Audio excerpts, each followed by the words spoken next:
at 5:30. It's a disorder that affects 1 in every 100 teenagers, but you probably have never heard of it. Yeah, the reason why it's often misdiagnosed. News 4's Jen Shantz spoke to 2 young patients who are trying to raise awareness. That's right, Don and Alina. These 17-year-old girls have spent years battling dizziness, fatigue, and headaches, and not knowing what was wrong with them.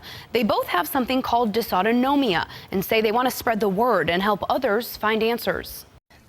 Angelo and Katie Lawson are your average teenagers, except that this, walking down the street, isn't something they can do for more than a few minutes. When I stand up sometimes, I will have to sit right back down because I'm so dizzy.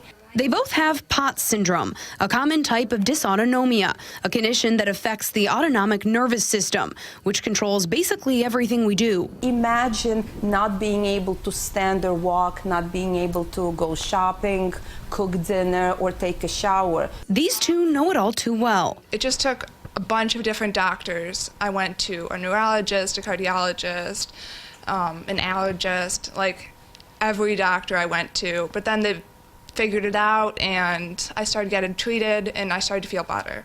Katie was diagnosed at the Cleveland Clinic. Catherine had to go to Michigan. There's very few specialists around the country. Me and Katie definitely have become closer because we know what it's like for each other to have to go through it every day.